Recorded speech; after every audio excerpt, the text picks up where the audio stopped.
വീര സാവർക്കർജിയെ കുറിച്ച്, അദ്ദേഹത്തിന്റെ ജീവിതത്തെക്കുറിച്ച്, അദ്ദേഹത്തിന്റെ കർമ്മമണ്ഡലത്തെക്കുറിച്ച്, ആശയത്തെക്കുറിച്ച് ചിലതെല്ലാം ഈ സമയത്ത് പറയാം എന്ന് വിചാരിക്കുകയാണ്. സാവർക്കർജിയെ കുറിച്ച് ഒട്ടനവധി വിവാദങ്ങൾ, ഒട്ടനവധി ആരോപണങ്ങൾ ചില പ്രത്യേക കേന്ദ്രങ്ങളിൽ നിന്ന് ശക്തമായി നടന്നുകൊണ്ടിരിക്കുന്ന ഒരു സന്ദർഭം കൂടിയാണിത്. പക്ഷെ ഒരു വസ്തുത വളരെ സന്തോഷകരമാണ്, അഭിമാനകരമാണ്. സാവർക്കർജിയെ കുറിച്ചുള്ള താല്പര്യം, അദ്ദേഹത്തിന്റെ ജീവിതത്തെക്കുറിച്ചും അദ്ദേഹത്തിന്റെ ഹിന്ദുത്വ ദർശനത്തെക്കുറിച്ചും അദ്ദേഹത്തിന്റെ പുരോഗമനാത്മകമായ വിചാരങ്ങളെക്കുറിച്ചുമൊക്കെയുള്ള താല്പര്യം ജനങ്ങളിൽ, വിശേഷിച്ച് ചെറുപ്പക്കാരിൽ വർദ്ധിച്ച് വരുന്നതും നമുക്ക് കാണാൻ സാധിക്കുന്നുണ്ട്. അതതിൻ്റെ ഒരു നല്ല വശമാണ്. സ്വാഭാവികമായും രാഷ്ട്രത്തിനെതിരായി, രാഷ്ട്രത്തെ ഛിന്നഭിന്നമാക്കണം എന്നൊക്കെ ആഗ്രഹിക്കുന്ന ചില കൂട്ടർ, ഒരു ചെറിയ വിഭാഗം സാവർക്കർജിയെയും ഹിന്ദുത്വത്തെയും ഒക്കെ എതിർക്കാൻ വേണ്ടി പല നുണപ്രചരണങ്ങളും നടത്തിക്കൊണ്ടിരിക്കുന്നുണ്ട്. ഈ സന്ദർഭത്തിൽ സാവർക്കർജിയെക്കുറിച്ച് നാം മനസ്സിലാക്കിയ കാര്യങ്ങൾ പരസ്പരം ചർച്ച ചെയ്യാനും അന്യോന്യം ചർച്ച ചെയ്ത് സംശയ നിവാരണം നടത്തുന്നതിനും ഒക്കെ ഉപയോഗിക്കാം എന്ന് വിചാരിക്കാം. സാവർക്കർജിയുടെ ജനനം 1883 മഹാരാഷ്ട്രത്തിലെ നാസിക്കിന്റെ അടുത്തുള്ള ഭഗൂർ എന്ന് പറയുന്നതായ ഗ്രാമത്തിലാണ് അദ്ദേഹത്തിന്റെ ജനനം. ആ കാലയളവ് നമുക്ക് എല്ലാവർക്കും അറിയാം. ആ ചരിത്ര പശ്ചാത്തലം കൂടി മനസ്സിലാക്കുമ്പോഴാണ് സാവർക്കർജിയുടെ ജനനത്തിന്റെ പ്രത്യേകത, അതിന്റെ പ്രാധാന്യം, അതിന്റെ സവിശേഷത കൂടുതൽ നമുക്ക് ഉൾക്കൊള്ളാൻ സാധിക്കും. 19-ാം നൂറ്റാണ്ട്, പ്രത്യേകിച്ചും അതിന്റെ ഉത്തരാർത്ഥം, ഭാരതം മുഴുവൻ ഒരു വളരെയധികം സങ്കടകരമായ പ്രതിസന്ധികളിലൂടെ കടന്നുപോകുന്ന സന്ദർഭമാണ്.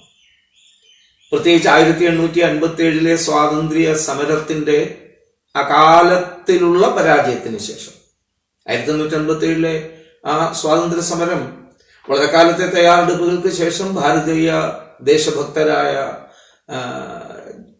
നേതാക്കന്മാരുടെ നേതൃത്വത്തിൽ നടന്ന ഒന്നാണ്.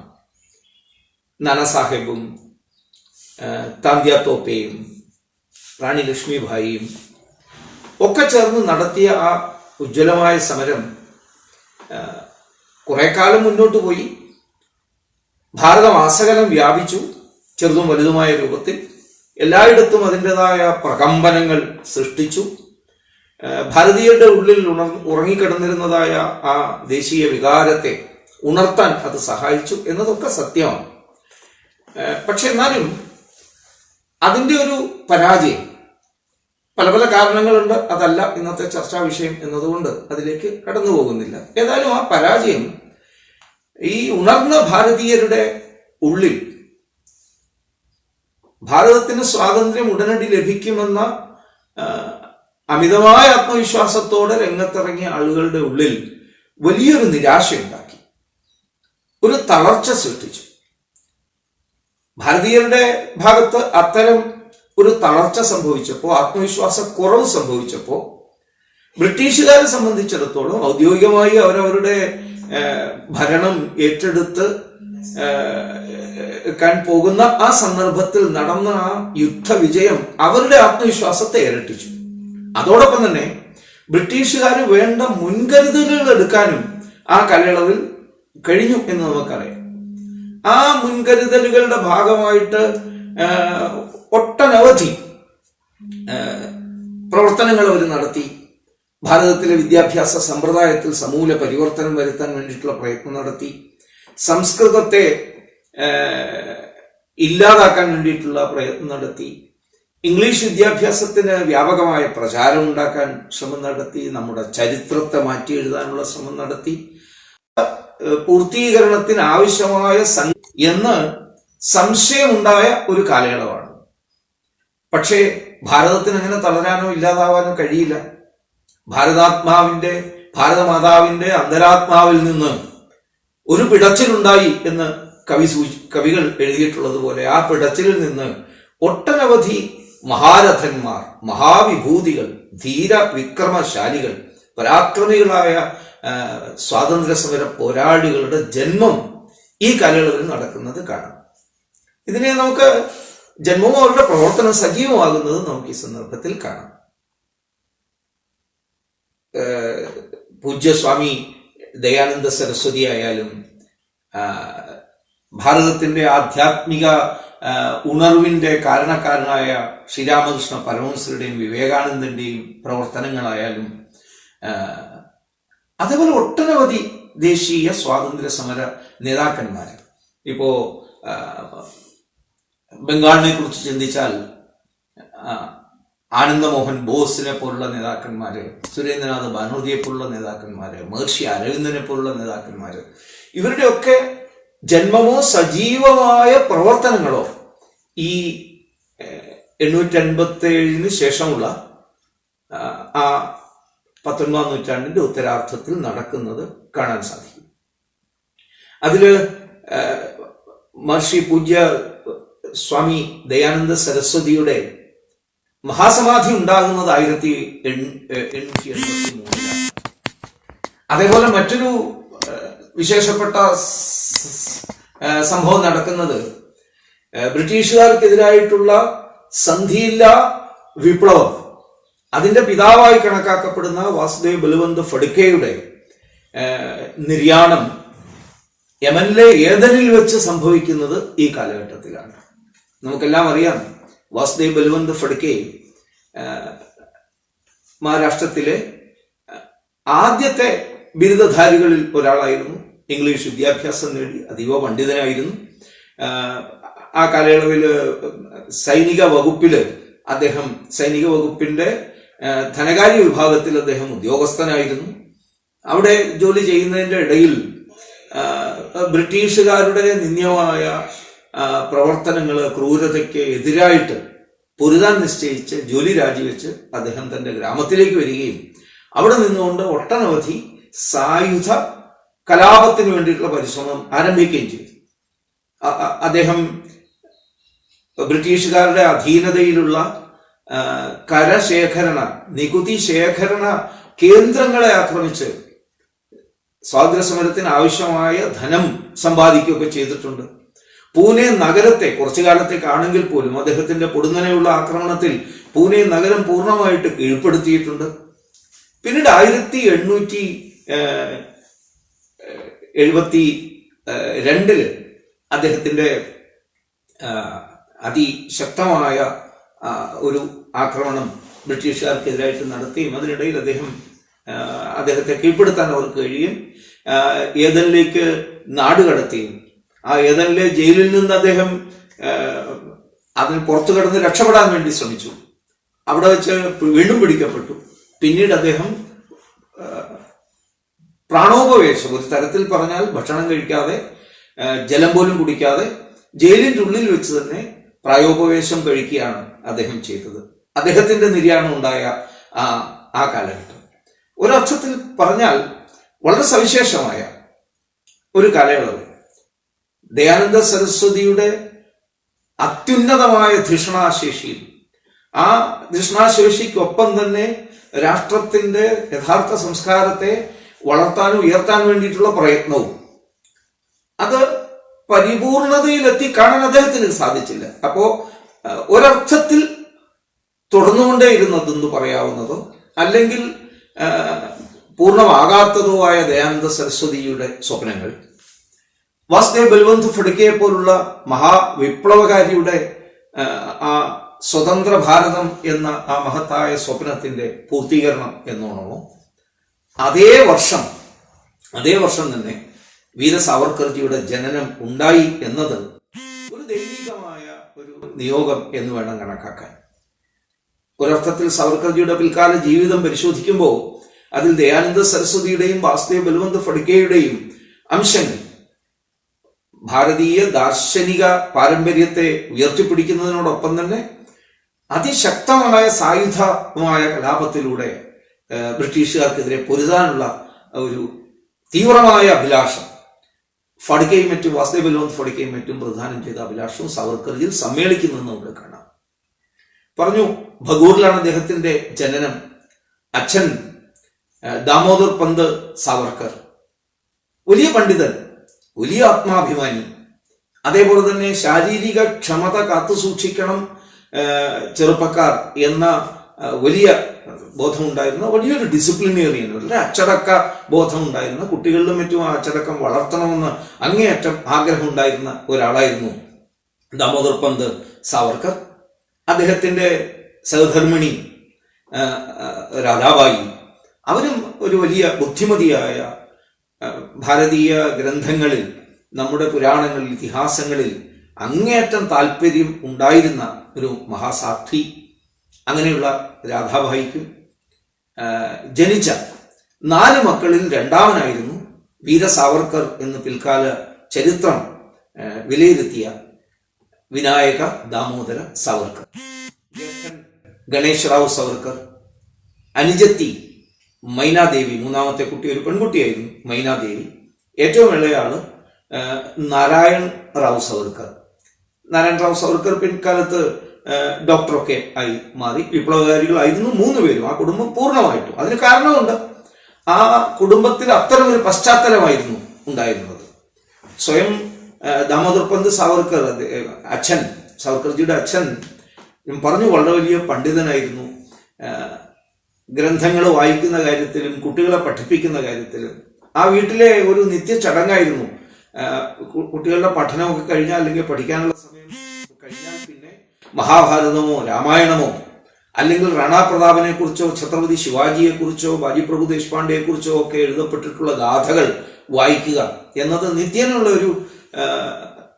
ഒരു നിത്യ ചടങ്ങായിരുന്നു വീട്ടില്.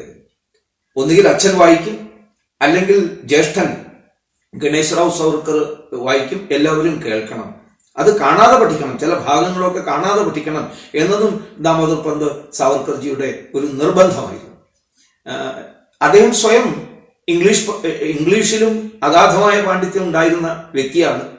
അദ്ദേഹം ഹോമറുടെ ഇലിയഡ്, അലക്സാണ്ടർ പോപ്പിന്റെ പരിഭാഷ, അത് പൂർണ്ണമായും പഠിക്കുകയും കുട്ടികളെ പഠിപ്പിക്കുകയും ഒക്കെ ചെയ്ത ആളുകൂടിയാണ്. അങ്ങനെ ആംഗല സാഹിത്യത്തിലും മറാഠി സാഹിത്യത്തിലും ഒപ്പം തന്നെ സംസ്കൃത സാഹിത്യത്തിലും പുരാണേതിഹാസങ്ങളിലും ആധുനിക സാഹിത്യങ്ങളിലും ഒക്കെ ഒരുപോലെ തൽപരരായി ആ കുട്ടികൾ വളർന്നു. വിശേഷിച്ച് വിനായകറാവു സാവർക്കർ ഇതിലെല്ലാം താല്പര്യം കാണിച്ചു. ചെറിയ കുട്ടിയായിരിക്കുമ്പോൾ തന്നെ ആഴത്തിലുള്ള പഠനം നടത്താൻ സാവർക്കർജി ശ്രദ്ധിച്ചിരുന്നു, കൊച്ചു വിനായകൻ ശ്രദ്ധിച്ചിരുന്നു എന്ന് നമുക്ക് കാണാം. കിട്ടുന്ന ഏത് പുസ്തകവും അതിന്റെ പുറംചട്ട മുതൽ ഏറ്റവും അവസാനത്തെ പേജ് വരെ വായിച്ചു തീർക്കാൻ അദ്ദേഹത്തിന് താല്പര്യമായിരുന്നു. പൂർണ്ണമായിട്ട് വായിക്കണം, എല്ലാം പൂർണ്ണമായിട്ട് വായിക്കുകയും ആ വായനയിലൂടെ ആ കാലഘട്ടത്തെ വിലയിരുത്താനും ഒക്കെ 9-10 വയസ്സ് പ്രായമുള്ളപ്പോൾ ഈ വിനായകന് സാവർക്കർജിക്ക് സാധിക്കുമായിരുന്നു എന്നത് ഒരു മഹാത്ഭുതമായിട്ടാണ് പലർക്കും അന്നും തോന്നിയിട്ടുള്ളത്. ഇന്ന് നമുക്ക് ഒരുപക്ഷെ അത് വിശ്വസിക്കാൻ പോലും കഴിയില്ല. ഒരിക്കൽ അച്ഛൻ എവിടുന്നോ അറബികളുടെ ചരിത്രം അടങ്ങുന്ന ഒരു പുസ്തകം കൊണ്ടുവന്നു. ആ പുസ്തകം ചുരുങ്ങിയ സമയം കൊണ്ട് തന്നെ ആ കുട്ടി വായിച്ച് തീർത്ത് ആദ്യം തന്നെ അച്ഛനോട് സംശയം ചോദിച്ചു, ഇതിന്റെ ആദ്യ പുറങ്ങൾ എവിടെ?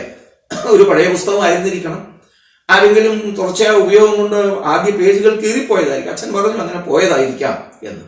പക്ഷേ ആ ആദ്യ പേജുകൾ, അറേബ്യൻ ചരിത്രത്തിന്റെ ആദ്യ പുറങ്ങൾ നഷ്ടപ്പെട്ടതാണ് എന്ന ആ ഒരു പിതൃവാക്യം, അച്ഛൻ പറഞ്ഞ ആ കാര്യം സാവർക്കറുടെ മനസ്സിൽ ആഴത്തിൽ സ്വാധീനം ചെലുത്തി.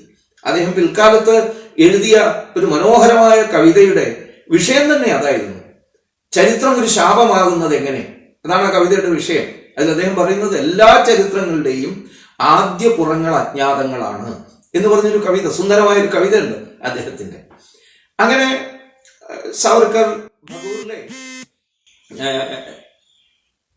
ഗ്രാമീണ വിദ്യാലയത്തിൽ പ്രാഥമിക വിദ്യാഭ്യാസത്തിന് വേണ്ടി ചേർന്നു. സൂചിപ്പിച്ചതുപോലെ അന്ന് തന്നെ വളരെ ആഴത്തിലുള്ള പഠനം നടത്തുന്നതിൽ അങ്ങേയറ്റം ശ്രദ്ധിച്ചിരുന്ന വിനായക സാവർക്കർ അദ്ദേഹം ആ കാലയളവിൽ തന്നെ മഹാരാഷ്ട്രത്തിലെ പ്രത്യേകിച്ച് നാസിക്, പൂനെ ഭാഗത്തെ പ്രധാനപ്പെട്ട പ്രസിദ്ധീകരണങ്ങളിൽ, പത്രങ്ങളിൽ കവിതകൾ രചിക്കുമായിരുന്നു.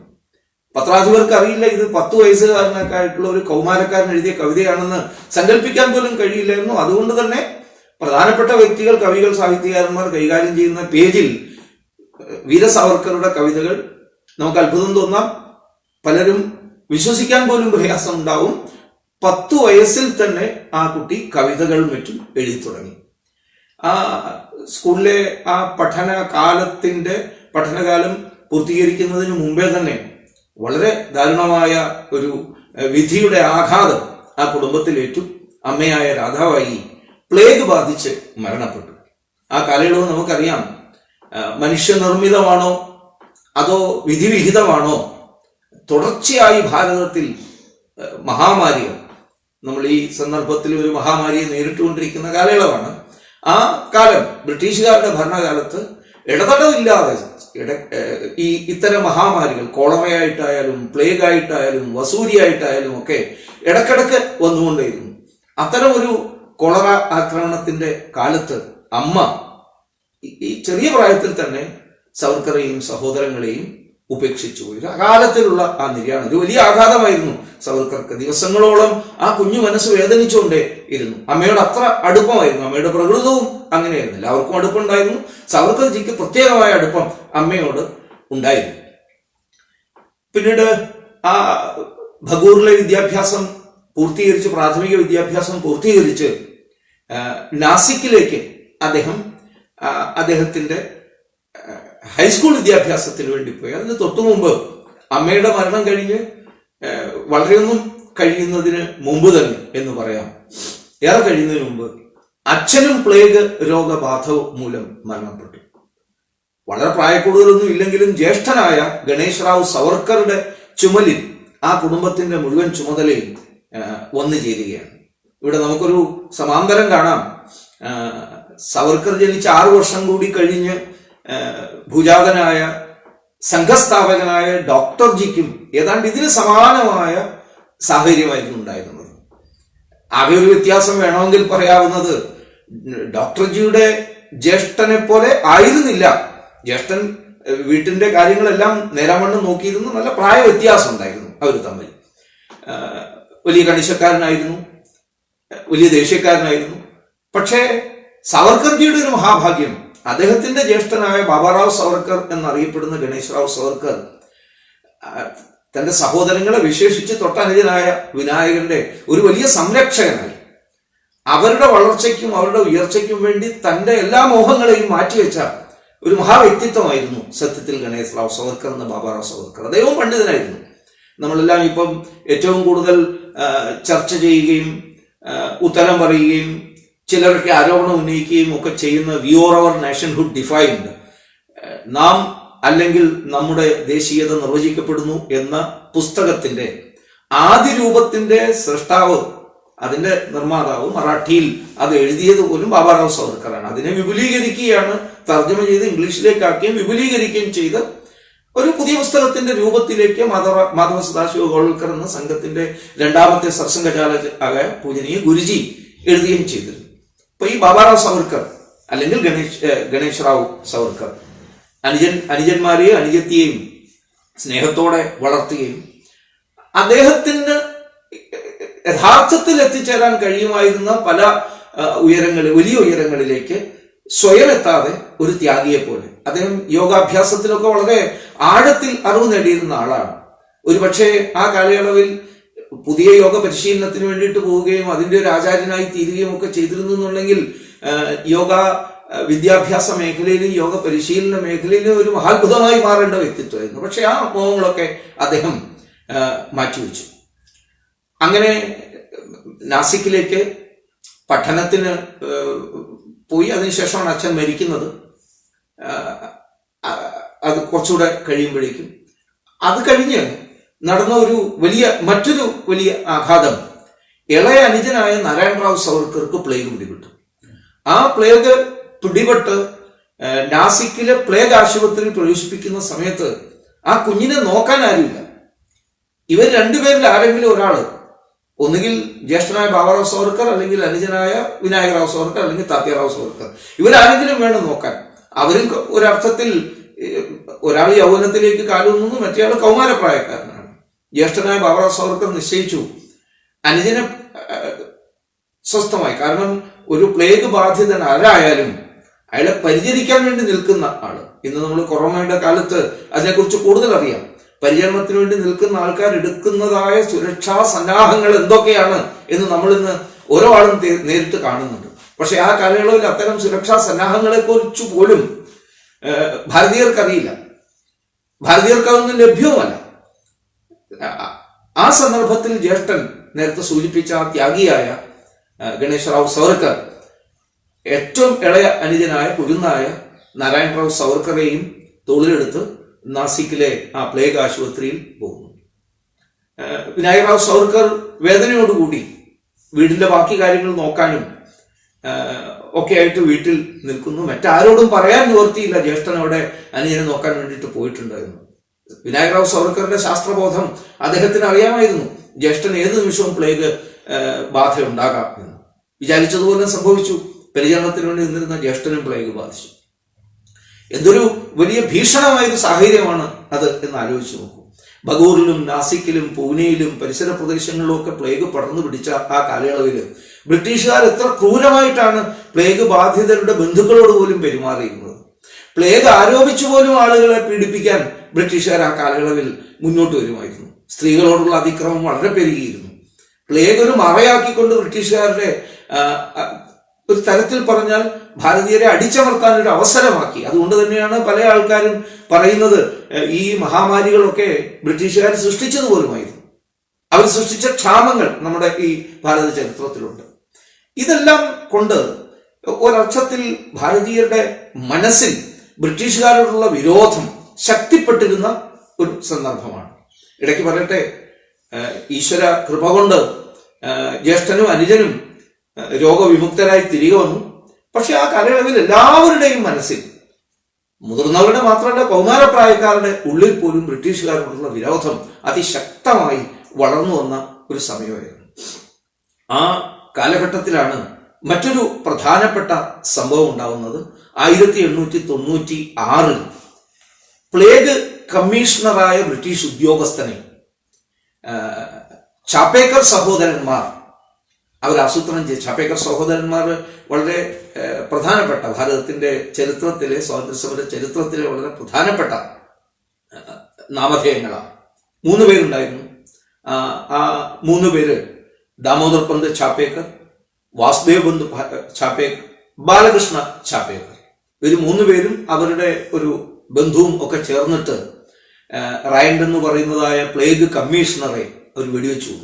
1897 കാലഘട്ടത്തിൽ. അത് സത്യത്തിൽ ആ ആസൂത്രണം മറ്റാർക്കും അറിവുണ്ടായിരുന്നില്ല. പക്ഷേ ഈ സ്വാതന്ത്ര്യ സമര പ്രക്ഷോഭവുമായിട്ട് സഹകരിച്ച് നടന്നിരുന്ന ചില ആൾക്കാർ, പ്രധാനമായിട്ടും ദ്രാവിഡ സഹോദരന്മാർ എന്ന് പറയുന്ന 2 കൂടി ചേർന്നിട്ട് ഇതിലെ ചാപ്പേക്കർ സഹോദരന്മാരെ ഒറ്റുകൊടുത്തു. വിപ്ലവ നേതാക്കന്മാരെ ഒറ്റുകൊടുത്തതിന്റെ ഫലമായിട്ട് ജ്യേഷ്ഠനായ ദാമോദർ പന്ത് ചാപ്പേക്കർ പിടിക്കപ്പെട്ടു. അദ്ദേഹത്തെ തൂക്കിക്കൊല്ലുകയും ചെയ്തു. പക്ഷേ അനുജന്മാരായ ബാലകൃഷ്ണ ചാപ്പേക്കറും വാസുദേവ് ചാപ്പേക്കറും മറ്റു ബന്ധുവും ചേർന്നിട്ട് അവർ ഈ ചതിയന്മാരെ, ഒറ്റുകാരെ അവര് കിട്ടിയ സന്ദർഭത്തിൽ രാത്രി 9 മണിക്ക് അവരെയും വെടിവെച്ചു. ഇവരും പിടിക്കപ്പെട്ടു. അങ്ങനെ 3 ചാപ്പേക്കർ സഹോദരന്മാരും അവരുടെ ബന്ധുവായ വ്യക്തിത്വവും മഹാദേവ് റാനഡെ എന്ന് പറയുന്നതായ അവരുടെ കസിനും എല്ലാവരെയും 4 പേരെയും. ഇത് ഭാരതീയരുടെ മനസ്സിൽ, വിശേഷിച്ച് മഹാരാഷ്ട്രത്തിലുള്ള ആളുകളുടെ മനസ്സിൽ ഒരു വലിയ ആഘാതം സൃഷ്ടിച്ചു. ആ ആഘാതത്തിന്റെ സ്വാഭാവികമായ ഒരു പരിണാമം സവർക്കറുടെ ഇളം മനസ്സിലേക്കും കടന്നു വന്നു. 16 വയസ്സായിരുന്നു സവർക്കർക്ക് ആ സന്ദർഭത്തിൽ.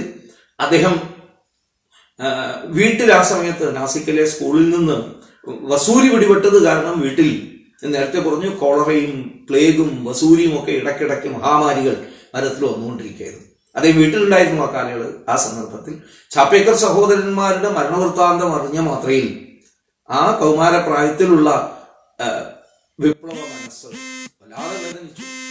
അദ്ദേഹം വീട്ടിൽ തന്നെയുള്ള ദുർഗാദേവിയുടെ, അവരുടെ വീട്ടിലെ പൂജാമുറിയിൽ കയറി കഥകടച്ച് അതിൻ്റെ ഉള്ളിലിരുന്ന് ഒരു പ്രതിജ്ഞ എടുക്കുകയാണ്. ആ പ്രതിജ്ഞ സത്യത്തിൽ വളരെ ഭാരതത്തിന്റെ വിപ്ലവ ചരിത്രത്തിലെ മഹത്തരമായ ഒരു പ്രതിജ്ഞയായി വേണേ കണക്കാക്കാം. ഈ ചാപ്പേക്കർ സഹോദരന്മാരെ അഭിസംബോധന ചെയ്തുകൊണ്ട് അദ്ദേഹം ഒരു സുന്ദരമായ കവിതയാണ് പ്രതിജ്ഞാ രൂപത്തിൽ ഇരിക്കുന്നത്. പൊയ്ക്കൊള്ളുക, നിങ്ങൾ പോവുക, നിങ്ങളുടെ പരിശ്രമം നിങ്ങൾ നിങ്ങളതായ വിധത്തിൽ പൂർണ്ണമാക്കി, ഇനി അത് പൂർണ്ണമാക്കേണ്ട ചുമതല ഞങ്ങളിതാ കൈ ഏൽക്കുന്നു എന്ന അർത്ഥത്തിൽ എഴുതിയ മനോഹരമായ കവിത, ആ കവിതാരൂപത്തിൽ പ്രതിജ്ഞ എടുത്തുകൊണ്ട് അദ്ദേഹം തന്റെ പ്രവർത്തനങ്ങൾ ആരംഭിക്കുകയാണ്. അർത്ഥത്തിൽ ആ പ്രവർത്തനം ആരംഭിക്കുന്നതിന്റെ ഒരു പ്രധാനപ്പെട്ട മുഹൂർത്തമാണ് മിത്രമേളയുടെ പ്രാരംഭം. മിത്രമേള ഔദ്യോഗികമായി തുടങ്ങുന്ന 1900-ലാണ്. പക്ഷെ അതിന്റെ പ്രാരംഭ പ്രവർത്തനങ്ങൾ ഈ വസൂരി ബാധിച്ച് വീട്ടിൽ കഴിയുന്ന സമയത്ത് എടുത്ത പ്രതിജ്ഞയ്ക്ക് തുടർന്നാണ് അതിന്റെ പ്രാരംഭ പ്രവർത്തനങ്ങൾ ആരംഭിക്കുന്നത്. നാസിക്കിൽ വെച്ച് ബാബാറാവ് സവർക്കറിന് ജ്യേഷ്ഠന് 2 പ്രധാനപ്പെട്ട സുഹൃത്തുക്കളെ കിട്ടിയിരുന്നു. ഒന്ന് മഹാസ്കർ എന്ന് പറയുന്ന ഒരു വ്യക്തി, അതേപോലെ പാഗെ. ബാബാറാവ് സവർക്കറിന്റെ ഒരു പ്രത്യേകത, അദ്ദേഹം വലിയ പൊതുജന സമ്പർക്ക കാര്യത്തിലൊക്കെ വളരെ അധികം സാമർഥ്യശാലിയായിരുന്നു. പ്രചാരണ കാര്യങ്ങളിലും വളരെ പ്രധാനപ്പെട്ട ഒരു വ്യക്തിത്വമായിരുന്നു, പ്രസിദ്ധീകരണ കാര്യത്തിൽ പോലും. വീര സാവർക്കർജിയുടെ ജയിലിലെ പുസ്തകങ്ങളോ അല്ലെങ്കിൽ ഇംഗ്ലണ്ടിൽ വെച്ച് എഴുതപ്പെട്ട പുസ്തകങ്ങളോ മസീനിയുടെ ജീവചരിത്രമോ ഒക്കെ പ്രസിദ്ധീകരിച്ചത് പോലും ജ്യേഷ്ഠനായ ഗണേശ് റാവു സവർക്കറാണ് എന്ന വസ്തു നമുക്ക് അറിയാമായിരിക്കാം.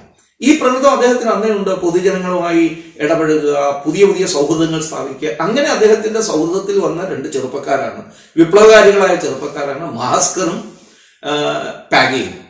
ഇവർ 2 പേരും SM പരാഞ്ജ്പേ എന്ന് പറയുന്നതായ വിശ്വപ്രസിദ്ധനായ ഭാരതത്തിന്റെ ദേശീയ സ്വാതന്ത്ര്യ സമര നായകന്മാരിൽ ഒരാളായ സം പരാഞ്ജ്പേ മഹാപണ്ഡിതനായിരുന്നു. ലോകമാന്യ തിലകന് സമശീർഷനായ വ്യക്തിത്വമായി എണ്ണപ്പെടുന്ന ആളാണ് SM പരാഞ്ജ്പേ. പരാഞ്ജ്പേയുടെ ശിഷ്യന്മാരായിരുന്നു ഈ 2 പേരും.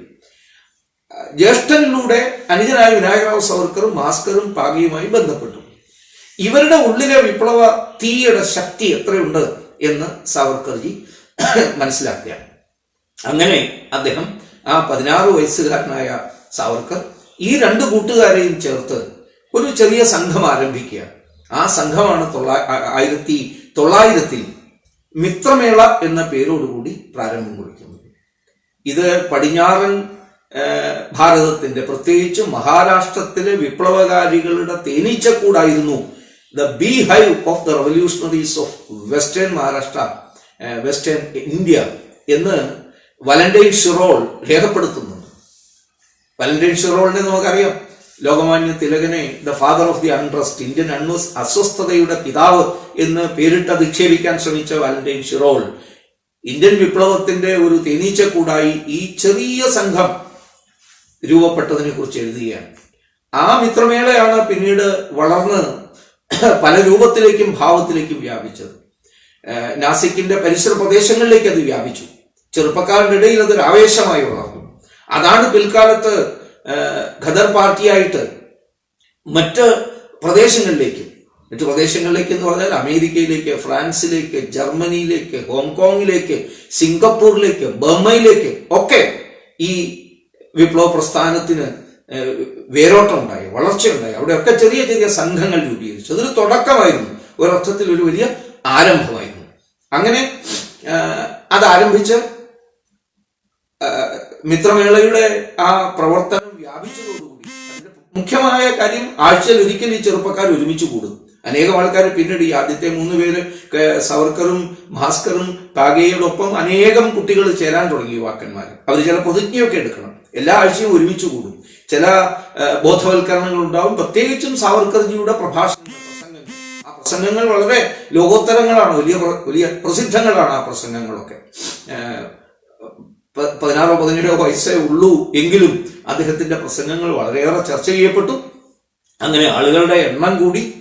ആ മിത്രമേള കേവലം നാസിക്കിലല്ല, പതിയെ പതിയെ മഹാരാഷ്ട്രത്തിൽ മുഴുവൻ ഒരു വലിയ സാമൂഹ്യ, സാംസ്കാരിക, കലാ, രാഷ്ട്രീയ സേവന മേഖലകളിലേക്ക് അതിന്റെ പ്രവർത്തനങ്ങൾ വ്യാപിപ്പിക്കുന്നത് കാണാം. മിത്രമേള ഒരു വലിയ ചരിത്രമാണ്. അതൊരു വലിയ ഗവേഷണ വിഷയം തന്നെയാണ് ഭാരതത്തിന്റെ വിപ്ലവ ചരിത്രത്തിന്. സാമൂഹ്യ രംഗത്ത് മനുഷ്യന്റെ, പ്രത്യേകിച്ച് ഹിന്ദു സമൂഹത്തിൽപ്പെട്ട ആളുകളുടെ ജീവിതക്രമത്തിലും ജീവിതത്തോടുള്ള സമീപനത്തിനും ഒക്കെ വലിയ മാറ്റം ഉണ്ടാക്കാൻ മിത്രമേള സഹായിച്ചു. പൊതുപരിപാടികൾ പോലും സ്വാതന്ത്ര്യ സമരവുമായി ബന്ധപ്പെട്ട ബോധവൽക്കരണ പരിപാടികളാക്കണം, പൊതു ഉത്സവങ്ങൾ അങ്ങനെ മാറ്റണം എന്ന ചിന്ത തുടങ്ങുന്നതൊരർത്ഥത്തിൽ മിത്രമേളയിലൂടെയാണ്. സവർക്കറുടെയും സഹപ്രവർത്തകരുടെയും പ്രേരണയിലൂടെ വിവാഹ ചടങ്ങുകളിൽ, പിറന്നാൾ ചടങ്ങുകളിൽ, ഗൃഹപ്രവേശ ചടങ്ങുകളിലൊക്കെ അറിയപ്പെടുന്ന സ്വാതന്ത്ര്യ സമര നേതാക്കന്മാരെ വിളിച്ചുകൊണ്ടുവന്ന് പ്രസംഗങ്ങൾ നടത്തുക, അതുമായിട്ട് ബന്ധപ്പെട്ട പ്രതിജ്ഞ എടുക്കുക പോലെയുള്ള ചടങ്ങുകൾ ആരംഭിച്ചു. രാഷ്ട്രീയ മേഖലയിൽ വലിയ സ്വാധീനം അത് ചെലുത്താൻ തുടങ്ങി. ഇത് മാത്രമല്ല, സാവർക്കർജി സ്വയം ഒരു കവിയായിരുന്നു എന്ന് നമുക്ക് എല്ലാവർക്കും അറിയാം. ദേശഭക്ത കവിതകൾ, പല പല ഗാഥകൾ താനാജിയെക്കുറിച്ചും അതേപോലെ പേഷ്വയെക്കുറിച്ചും ശിവാജിയെക്കുറിച്ചും ഒക്കെ എഴുതിയിട്ടുള്ള പല ഗാഥകൾ ഉണ്ടായിരുന്നു. അതൊക്കെ പാടുക. അതിൽ നിന്ന് പ്രേരണ ഉൾക്കൊണ്ടുകൊണ്ട് മറ്റു ചെറുപ്പക്കാർ, മറ്റു കുട്ടികൾ കവിതാ മേഖലയിലേക്ക് കടക്കുക. കാവ്യരചനാ മേഖലയിൽ, സാഹിത്യത്തിന്റെ മേഖലയിൽ ഒരു വലിയ പരിവർത്തനം.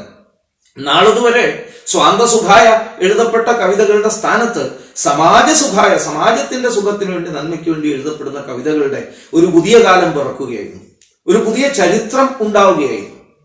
ഇതേപോലെ നേരത്തെ സൂചിപ്പിച്ച മഹാമാരികൾ, പ്രകൃതി ദുരന്തങ്ങളൊക്കെ ഉണ്ടാകുമ്പോൾ കൂട്ടാളികളെയും കൂട്ടി, അംഗങ്ങളെയും കൂട്ടി അവിടെ എത്തി സേവനത്തിൽ ഏർപ്പെടുക, അതും സവർക്കറുടെ നേതൃത്വത്തിൽ മിത്രമേളയുടെ മുഖ്യ പരിപാടിയായി മാറി. ആ കാലയളവിൽ ഉണ്ടായ പ്ലേഗ് ബാധയെ തുടർന്ന് സാധാരണ ഈ ആളുകൾ മരിച്ചാൽ അവരുടെ ശവശരീരം അടക്കാൻ പോലും ആരും തയ്യാറാവില്ല. പക്ഷേ സവർക്കറുടെ നേതൃത്വത്തിൽ മിത്രമേളയുടെ പ്രവർത്തകന്മാർ ഈ ശവശരീരം ചുമലിലേന്തി ഈ കുട്ടികൾ ശ്മശാനത്തിൽ എത്തിച്ച് അത് വേണ്ടുവണ്ണം സംസ്കരിക്കുക, വിധിപ്രകാരം സംസ്കരിക്കുന്നതിൽ ഒരു വ്യാപൃതരായി, സധൈര്യം. ഏത് നിമിഷവും ഈ പ്ലേഗിന്റെ മഹാമാരി തങ്ങളിലേക്കും പകർന്നെത്താം എന്ന് അറിഞ്ഞുകൊണ്ട് തന്നെ അത്ര ധീരമായ പ്രവൃത്തി അവര് ചെയ്യുകയായിരുന്നു. രാവിലെ മുതൽ വൈകുന്നേരം വരെ തുടർച്ചയായി ശവശരീരങ്ങളും പേറി നടന്ന് തളർന്ന്, ഒരു ദിവസം അദ്ദേഹത്തിന്റെ ജീവിതത്തിൽ പറയുന്നു, തളർന്ന് ഏതൊരാ തരം വരെ തളർന്നു, പോകുന്ന കാര്യം മറന്നുപോയി ആ തളർച്ച കൊണ്ട് ശ്മശാനത്തിൽ കിടന്ന് ഉറങ്ങേണ്ടി വന്നു സവർക്കർക്ക് ഒരു ദിവസം. അതുപോലും സംഭവിച്ചിട്ടുണ്ട്. ഇങ്ങനെ സേവനത്തിന്റെയും ഇതേപോലെ തന്നെ സാമൂഹ്യ സമരസതയുടെ മേഖലയിൽ, സോഷ്യൽ ഹാർമണി, സവർക്കർ ചെറുപ്പകാലം മുതൽ തന്നെ ജാതിക്ക് അതീതമായുള്ള ഒരു ഹിന്ദു കൂട്ടായ്മയെ കുറിച്ച് ചിന്തിച്ചിരുന്ന ആളാണ്. അദ്ദേഹം എഴുതിയിട്ടുണ്ട്, നിങ്ങൾക്ക് ഹിന്ദുക്കൾക്ക് എന്തെങ്കിലും ഒരു ഭാവി ഉണ്ടാകണം എങ്കിൽ നിങ്ങൾ ഹിന്ദുക്കളായി ജീവിക്കണം, ഒരുമിക്കണം. എല്ലാ ഭേദചിന്തകളെയും മറന്ന് ഒരുമിച്ചാൽ മാത്രമേ നിങ്ങൾക്ക് ഹിന്ദു എന്ന നിലയിൽ വൈഭവത്തോടെ ജീവിക്കാൻ കഴിയൂ എന്ന അർത്ഥത്തിലുള്ള കവിത എഴുതി അദ്ദേഹം ചെറുപ്പത്തിൽ തന്നെ എഴുതിയിട്ടുള്ളതാണ്. ആ കാലയളവിൽ അതിന് വലിയൊരു പ്രചാരണം കിട്ടുകയും ചെയ്തു. ജാതിയിൽ പിന്നോക്കം എന്ന് പറയുന്നതായ ആളുകളെ ഒത്തൊരുമിച്ച് കൊണ്ടുവരാനും, അവരോടൊപ്പം ഭക്ഷണം കഴിക്കാനും, അവരുടെ ചടങ്ങുകളിൽ പങ്കെടുക്കാനും, അവരുടെ വീടുകളിൽ പോകാനും ഒക്കെ സന്നദ്ധനായിക്കൊണ്ട് ജാതിയുടെ കോട്ടകൾ തകർത്തെറിയാൻ മുന്നിട്ടിറങ്ങിയ വ്യക്തിത്വം കൂടിയായിരുന്നു സവർക്കർ എന്ന് ആ കാലയളവിലെ അദ്ദേഹത്തിന്റെ പ്രവർത്തനങ്ങളെ പരിശോധിച്ചാൽ നമുക്ക് കാണാൻ സാധിക്കും. ഇങ്ങനെ 1901 അത് കഴിഞ്ഞ് ഒന്നിലൊക്കെ ഈ പ്രവർത്തനങ്ങൾ മുന്നോട്ട് കൊണ്ടുപോകുന്നു. ആ കാലയളവിൽ സ്കൂളിൽ തന്നെ ഒട്ടനവധി ലേഖനങ്ങൾ, വളരെ പ്രധാനപ്പെട്ട ലേഖനങ്ങൾ അദ്ദേഹം എഴുതുകയും ആ ലേഖനങ്ങൾ, ആർട്ടിക്കിൾസ് ഒക്കെ അധ്യാപകന്മാർക്ക് പോലും സംശയമായിരുന്നു ഇത് ഈ കുട്ടി എഴുതുന്നതാണോ എന്ന്. അദ്ദേഹം കാളിദാസനെയും ഭവഭൂതിയെയും തമ്മിൽ താരതമ്യം ചെയ്തുകൊണ്ട് അവരുടെ സാഹിത്യ കൃതികളിലെ സമാനതകളും ചില മേഖലകളിലെ വ്യത്യാസങ്ങളെ കുറിച്ചൊക്കെ അദ്ദേഹം എഴുതിയിരുന്നു. അദ്ദേഹത്തിന്റെ വായനയെക്കുറിച്ച് നേരത്തെ സൂചിപ്പിച്ചു. ആ വായനയിൽ ഭാരതീയ സാഹിത്യം പോലെ തന്നെ പാശ്ചാത്യ സാഹിത്യവും സ്വാഭാവികമായി അദ്ദേഹത്തിന്റെ വായനയിൽ ഉൾപ്പെട്ടിരുന്നു. മിൽട്ടന്റെ പാരഡൈസ് ലോസ്റ്റ് ഒക്കെ പല ഭാഗങ്ങളും ഭൂരിഭാഗവും അദ്ദേഹത്തിന് കാണാതെ അറിയാമായിരുന്നു ആ കാലയളവിൽ. പ്രസംഗത്തിൽ സംസ്കൃത ശ്ലോകങ്ങൾ എന്ന പോലെ തന്നെ ഷേക്സ്പിയറെയും മിൽട്ടനെയും ഒക്കെ അദ്ദേഹം ആ കാലയളവിൽ ഉദ്ധരിച്ചുകൊണ്ട് സംസാരിക്കുമായിരുന്നു. ചെറിയ കുട്ടിയായിരുന്ന സമയത്ത് തന്നെ.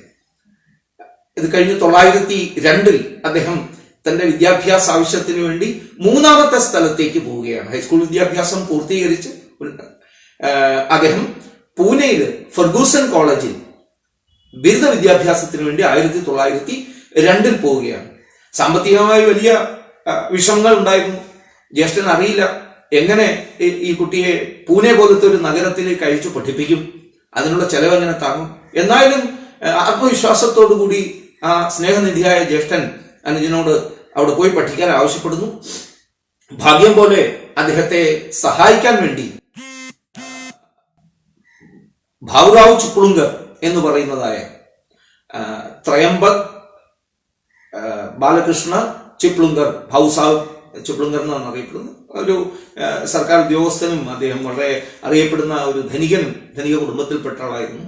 വിപ്ലവ പ്രവർത്തനങ്ങളുമായിട്ടും സ്വാതന്ത്ര്യസമര രംഗവുമായിട്ടും വളരെ അടുത്ത ബന്ധം പുലർത്തിയിരുന്ന ആളായിരുന്നു. അദ്ദേഹത്തിന്റെ മൂത്ത മകളെ സവർക്കർജിക്ക് ഈ സന്ദർഭത്തിൽ 1902 വിവാഹം ചെയ്തു കൊടുക്കുന്നു. അതിന് വലിയ സഹായമായിരുന്നു സത്യത്തിൽ ഭാവുറാവു ചിപ്ലുങ്കർജിയുടെ പിന്തുണ. എല്ലാ അർത്ഥത്തിലും ഒരു പിതാവിനെ പോലെ സ്നേഹിച്ചുകൊണ്ട്, ഒരു ഗുരുവിനെ പോലെ വഴികാട്ടി, എല്ലാ അർത്ഥത്തിലും സഹായിച്ചുകൊണ്ട് അദ്ദേഹത്തെ മുന്നോട്ട് വിട്ടു. അങ്ങനെ ഫർഗൂസൺ കോളേജിൽ അദ്ദേഹം വിദ്യാഭ്യാസത്തിന് വേണ്ടി ചേരുന്നു.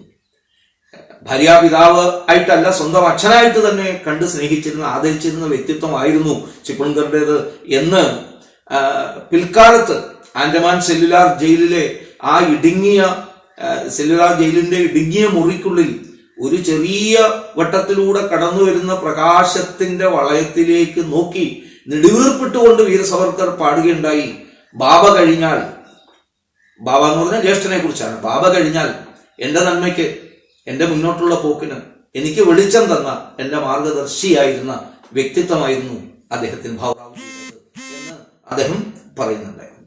ഫർഗൂസൺ കോളേജിൽ എത്തുമ്പോഴേക്കും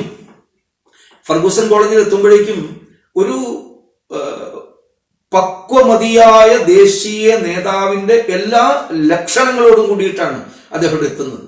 1902 എന്ന് പറയുമ്പോൾ 19 വയസ്സാവുന്നതേ ഉള്ളൂ. 19 വയസ്സിലേക്ക് പ്രവേശിക്കുന്നു മാത്രമേ ഉള്ളൂ.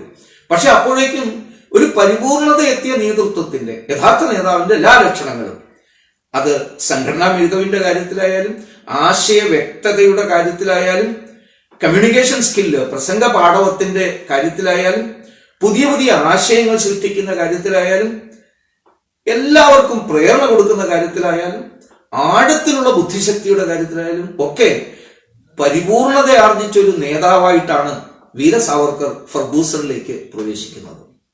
അവിടെയും നേരത്തെ സൂചിപ്പിച്ചതുപോലെ എല്ലാ പ്രധാനപ്പെട്ട സന്ദർഭങ്ങളിലും മുഖ്യ പ്രസംഗകൻ, വക്താവ് ഈ ആദ്യ വർഷ വിദ്യാർത്ഥിയായ സാവർക്കറായിരുന്നു. ആ പ്രസംഗങ്ങൾ പലപ്പോഴും, ഒരിക്കൽ അദ്ദേഹത്തിന്റെ പ്രസംഗം, പ്രത്യേകിച്ച് അദ്ദേഹം ആദ്യ കാലയളവ് കഴിഞ്ഞ്, ആദ്യ വർഷം കഴിഞ്ഞ് 2ാം വർഷം തുടക്കത്തിൽ പഠന വർഷം തുടങ്ങുന്ന സമയത്ത് പുതിയ കുട്ടികളെയും ഒക്കെ അഭിസംബോധന ചെയ്യാൻ വേണ്ടി നടത്തപ്പെട്ട പരിപാടിയിൽ സവർക്കർജിയായിരുന്നു മുഖ്യ പ്രഭാഷകൻ. പ്രിൻസിപ്പാളായിട്ട് പ്രൊഫസർ ഭാനു എന്ന് പറയുന്നതായ വ്യക്തിയായിരുന്നു. സവർക്കർജിയുടെ പ്രസംഗം തുടങ്ങിയപ്പോഴേക്കും ഒരർത്ഥത്തിൽ സദസ്സ് മുഴുവൻ നിശബ്ദമായി. കുട്ടികൾ മുഴുവൻ ഒരു സൂചി നിലത്തിട്ടാൽ കേൾക്കുന്ന അത്ര നിശബ്ദതയോടുകൂടി, ആഹ്ലാദ ആരവങ്ങളോടുകൂടി, ഇടയ്ക്ക് നെടുവീർപ്പുകളോടുകൂടി, ഇടയ്ക്ക് ചില സന്ദർഭങ്ങൾ വിശദീകരിക്കുമ്പോൾ കണ്ണീരൊഴുക്കിക്കൊണ്ട് പരിപൂർണമായ കുട്ടികളെ മുഴുവൻ അദ്ദേഹം കയ്യിലെടുത്ത് നടത്തിയൊരു പ്രസംഗമായിരുന്നു. അധ്യക്ഷനായ പ്രൊഫസർ ഭാനുവും ആ തരത്തിലായിരുന്നു. പക്ഷെ ഇടയ്ക്കിടയ്ക്ക് പ്രൊഫസർ ഭാനുവിന് ബ്രിട്ടീഷുകാരെ കുറിച്ചുള്ള ചിന്തയാണോ, ഇത്രയും വിപ്ലവ പ്രവർത്തനങ്ങൾ, വിപ്ലവ ആവേശകരമായ ഒരു ആഹ്വാനങ്ങൾ ആവശ്യമുണ്ടോ എന്ന സംശയം കുടുങ്ങിയത് കൊണ്ടാണോ, അല്ലെങ്കിൽ ഇപ്പോഴൊക്കെ പറയുന്ന പോലെയുള്ള ഒരു പൊളിറ്റിക്കൽ കറക്റ്റ്നെസിന്റെ പ്രശ്നമാണോ അറിയില്ല. പിന്നീട് ഉപസംഹാര പ്രസംഗം നടത്തുമ്പോൾ അധ്യക്ഷൻ പറഞ്ഞു, സവർക്കർ വലിയ പ്രഭാഷകനാണ്, അതൊന്നും, പക്ഷെ ആ വലിയ പ്രസംഗമൊന്നും നിങ്ങൾ കാര്യമായിട്ട് എടുക്കേണ്ടതില്ല, ഹീസ് എ ഡെവിൾ, അയാളൊരു ചെകുത്താനാണ് എന്ന് പറഞ്ഞു നിർത്തി. പക്ഷെ ഈ ഭാനുവിനെ പിന്നീട് തിരുത്തേണ്ടി വന്നു. സവർക്കർജിയുടെ മഹത്വം മനസ്സിലാക്കി തിരുത്തേണ്ടി വന്നു എന്നുള്ളത് മറ്റൊരു വസ്തുത. അങ്ങനെ കോളേജിൽ ഒരു വലിയ സംഘത്തെ, ഒരു സവർക്കർ സംഘം തന്നെ അവിടെ വളർന്നു വന്നിരുന്നു.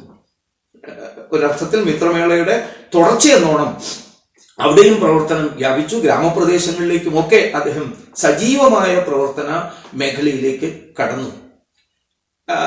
അങ്ങനെ 1904 ആകുമ്പോഴേക്കും ഫർഗൂസൺ കോളേജ് അങ്കണം തന്നെ ഉപയോഗിച്ചുകൊണ്ട് സവർക്കർ മിത്രമേളയുടെ അംഗങ്ങളെ മുഴുവൻ വിളിച്ചുകൂട്ടി അതിന്റെ ഒരു സമ്മേളനം നടത്തി. അവിടെ വെച്ച് ഔദ്യോഗികമായി മിത്രമേളയുടെ നാമധേയം അഭിനവ ഭാരത് എന്ന് പ്രഖ്യാപിച്ചു. അത് 1904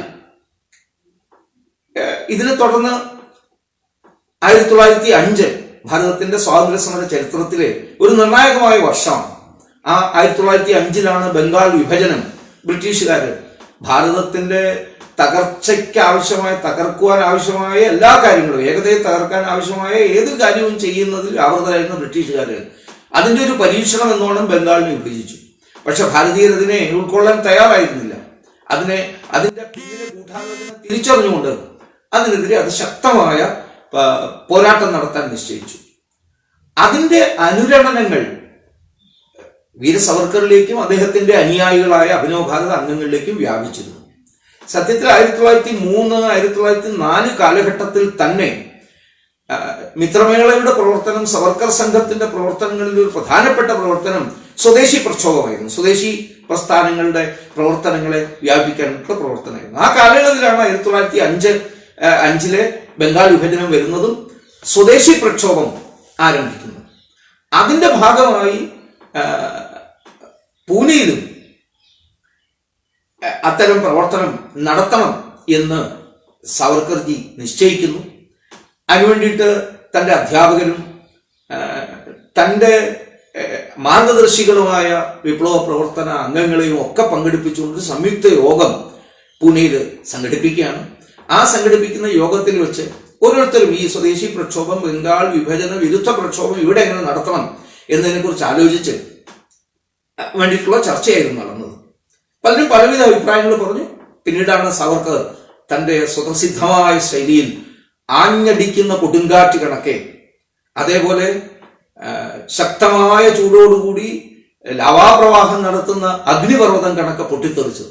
ഞാൻ പറഞ്ഞു, ഈ സന്ദർഭത്തെ ഉപയോഗിച്ചുകൊണ്ട് എല്ലാ അർത്ഥത്തിലും ബ്രിട്ടീഷുകാരെ നമ്മൾ വരിഞ്ഞു കെട്ടണം.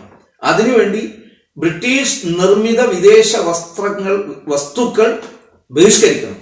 ബഹിഷ്കരിച്ചത് കൊണ്ട് മാത്രമായില്ല, ബഹിഷ്കരിക്കുന്നതോടൊപ്പം അതിന് സർവനാശം വരുത്തണം.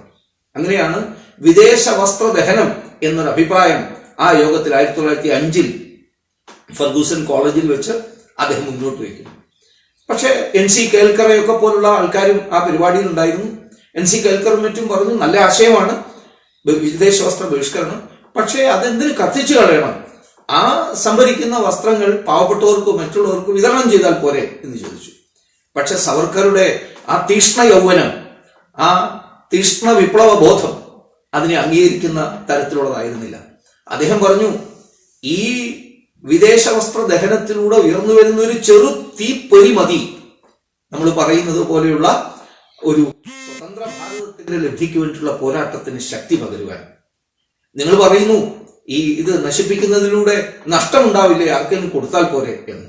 പക്ഷേ ഈ അഗ്നിനാളത്തിൽ നിന്ന് ഉതിരുന്നൊരു ചെറു തീപ്പൊരി പോലും ആ നശിപ്പിക്കുന്ന വസ്ത്രത്തെക്കാൾ എത്രയോ മടങ്ങ് വിലപ്പെട്ടതാണ് ഭാരതത്തെ സംബന്ധിച്ചിടത്തോളം എന്ന് അദ്ദേഹം പറയുകയും അത് സർവരും അംഗീകരിക്കുകയും അദ്ദേഹത്തിന്റെ അഭിപ്രായത്തെ അംഗീകരിച്ച ആ പരിപാടിയുടെ സംയോജകനായി, കൺവീനറായി സാവർക്കറെ തിരഞ്ഞെടുത്തു. ആ പരിപാടി നടക്കുമ്പോൾ, ആ യോഗം നടക്കുമ്പോൾ പൂനെയിൽ ലോകമാന്യ തിലകൻ ഉണ്ടായിരുന്നില്ല. തിലകൻ സ്വാതന്ത്ര്യസമര പ്രവർത്തനങ്ങളുടെ ഭാഗമായിട്ട് പുറം പ്രദേശത്തെ എവിടെയായിരുന്നു. തിരികെ വന്നതറിഞ്ഞ് ഈ വിദേശ വസ്ത്ര ബഹിഷ്കരണം ഒക്ടോബർ 6 നടക്കുമ്പോൾ, 1905 ഒക്ടോബർ 6 വിജയദശമി ദിവസം നടക്കുമ്പോൾ അന്ന് അതിൽ പങ്കെടുക്കണം എന്ന് ആവശ്യപ്പെട്ടുകൊണ്ട് സാവർക്കർജി തിലകനെ കാണും. ലോകമാന്യ തിലകന് വളരെ താല്പര്യം തോന്നി ഈ യുവാവിന്റെ പ്രവർത്തനത്തിൽ.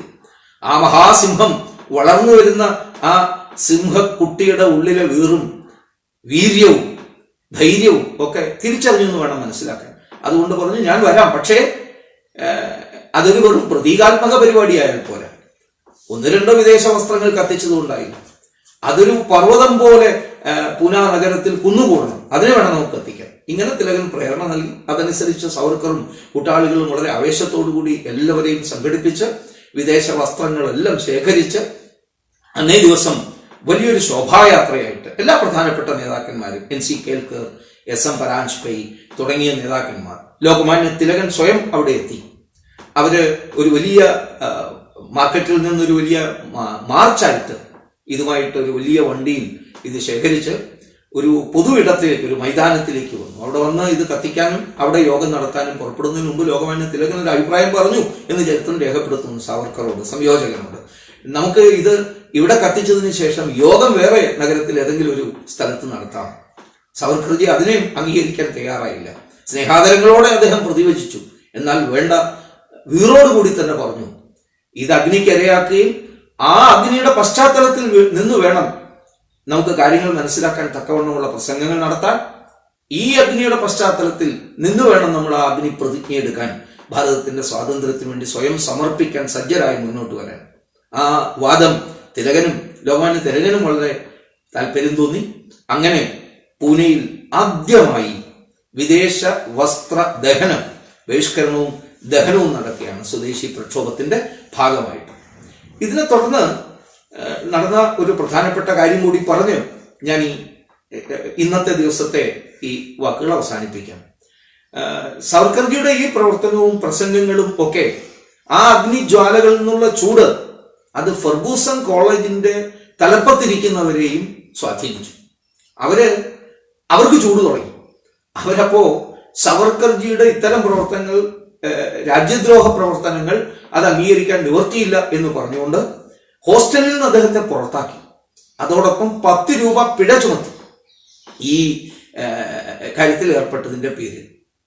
ഈ ഉത്തരവ് പുറപ്പെടുവിച്ച അധ്യാപക പ്രിൻസിപ്പൽ അടക്കമുള്ള അധ്യാപക നേതൃത്വത്തെ കുറിച്ച് അന്ന് ലോകമാന്യ തിലകൻ പറഞ്ഞത്, these teachers are not our teachers, ഈ അധ്യാപകർ നമ്മുടെ അധ്യാപകരല്ല എന്ന് പറഞ്ഞൊരു ശക്തമായ ഒരു പ്രസ്താവന അന്ന് ലോകമാന്യ തിലകൻ കൊടുക്കുന്നുണ്ട്.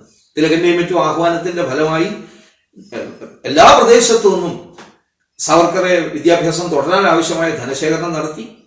പക്ഷെ സവർക്കർ സ്വപരിശ്രമത്തിലൂടെ ഉണ്ടാക്കിയ പൈസ പിഴയായി അടക്കുകയും വിദ്യാഭ്യാസം തുടർന്നും നടത്തുകയും കിട്ടിയ പണം അത്രയും പൈസ ഫണ്ട് പോലെയുള്ള ദേശീയ സ്വാതന്ത്ര്യ സമര പരിപാടികളുമായി ബന്ധപ്പെട്ട പ്രസ്ഥാനങ്ങൾക്ക് വേണ്ടി സംഭാവന ചെയ്യുകയും ചെയ്തു. അങ്ങനെ അദ്ദേഹത്തിന്റെ ആ പ്രവർത്തനങ്ങൾ മുന്നോട്ട് പോയി. സാഹിത്യത്തിന്റെ മേഖലയിൽ ഗദ്യകൃതിയായാലും പദ്യകൃതിയായാലും നാടകമായാലും ഗാഥകളായാലും ഗീതങ്ങളായാലും ഒക്കെ എഴുതിക്കൊണ്ട് ഭാരതീയരെ പ്രചോദിപ്പിച്ചുകൊണ്ട് അദ്ദേഹം മുന്നോട്ട് പോവുകയായിരുന്നു. ആ കാലത്ത് അദ്ദേഹം എഴുതിയ ഡയമണ്ട്സ് ആൻഡ് ജ്വൽസ്, രത്നങ്ങളും വജ്രങ്ങളും എന്ന് പറയുന്ന ഒരു കൃതിയുണ്ട്. ആ കൃതിയിൽ അദ്ദേഹം പറയുകയാണ്, എത്ര സുന്ദരമായ കാവ്യഭാവനയായിരുന്നു അദ്ദേഹത്തിന്റെ ഉള്ളിൽ ഉണ്ടായിരുന്നത് എന്ന്. ഹിമാലയത്തെ കുറിച്ചാണ് വർണ്ണന. ഹിമരാജൻ, ഹിമാലയം ഈ ലോകത്തിന്റെ പ്രപഞ്ചത്തിന്റെ മേൽക്കൂരയ്ക്ക് മുകളിലൂടെ നോക്കുകയാണ് മറ്റു രാജ്യങ്ങളിലേക്ക്.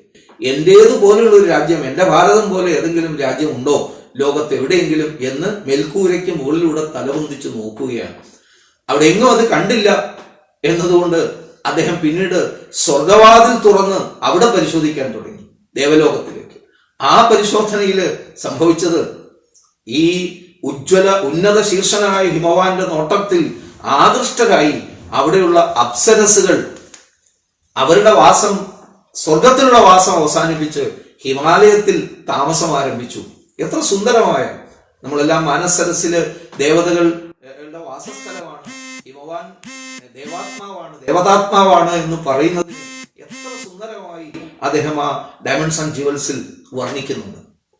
ഏതായാലും ആ കവിതയിൽ തന്നെ അദ്ദേഹം പറയുകയാണ് അമ്മയോട്, ഹേ ആര്യമാതാവേ, ഭാരതമാതാവേ, അമ്മയുടെ ഗർഭത്തിൽ ധരിച്ചിരിക്കുന്ന ഈ മഹാസമ്പത്തുണ്ടല്ലോ, ഞങ്ങൾക്ക് വേണ്ടി ശേഖരിച്ചു വെച്ച ഈ മഹാസമ്പത്ത്, അത് ഈ ഭൂലോകത്തെ മുഴുവൻ ഒരു കപ്പലാക്കിയാൽ അതിൽ നിറച്ചാലും പിന്നെയും ബാക്കി വരും എന്ന് പറഞ്ഞുകൊണ്ടാണ് അദ്ദേഹം ഈ ഭാരതമാതാവിന്റെ ഈ മഹത്വത്തെക്കുറിച്ച്, ഇവിടുത്തെ വജ്രങ്ങളെക്കുറിച്ച്, ഇവിടുത്തെ രത്നങ്ങളെക്കുറിച്ച്, ഈ മഹാനിധിയെക്കുറിച്ച് വർണ്ണിക്കുന്നത്. ഏതായാലും അങ്ങനെ അദ്ദേഹത്തിന്റെ പൂനെയിലെ ഫെർഗൂസൺ കോളേജിലെ ബോംബെ യൂണിവേഴ്സിറ്റിയിൽ നിന്ന് ബിരുദം ഉന്നതമായ വിധത്തിൽ കരസ്ഥമാക്കിയതിനു ശേഷം ആ കാലയളവിൽ പെട്ടെന്നൊരു അറിയിപ്പ് കാണാനിടയായി. ഇംഗ്ലണ്ട് കേന്ദ്രീകരിച്ച് ഭാരതത്തിന്റെ സ്വാതന്ത്ര്യ സമര പ്രവർത്തനങ്ങളിൽ ഏർപ്പെടുന്ന ശ്യാംജി കൃഷ്ണവർമ്മ ഒരു സ്കോളർഷിപ്പ് പ്രഖ്യാപിച്ചിരിക്കുന്നു. ഭാരതീയരായ ദേശഭക്തരായ വിദ്യാർത്ഥികളെ ഇംഗ്ലണ്ടിൽ താമസിച്ച് പഠിപ്പിക്കാൻ വേണ്ടിയിട്ടുള്ള സ്കോളർഷിപ്പ് കൊടുത്തു, ശിവാജി സ്കോളർഷിപ്പ്. ആ ശിവാജി സ്കോളർഷിപ്പിന് മറ്റ് സഹപ്രവർത്തകരുടെ എല്ലാ അഭിപ്രായ പ്രകാരം സവർക്കർ അപേക്ഷിക്കുന്നു.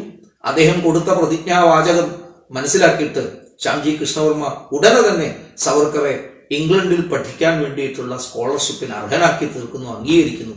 അങ്ങനെ അദ്ദേഹം 1906 ജൂൺ മാസം 8-ാം തീയതി ഇംഗ്ലണ്ടിലേക്ക് പുറപ്പെടുന്നു.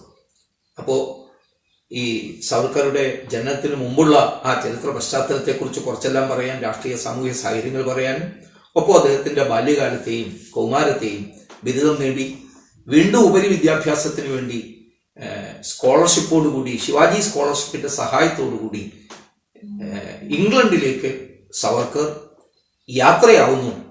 അത്രയുമാണ് ഇന്നത്തെ ദിവസം നിങ്ങളുടെ മുന്നിൽ പറയുന്നത്. നാളെ നമുക്ക് വീണ്ടും കാണാം. നമസ്തേ.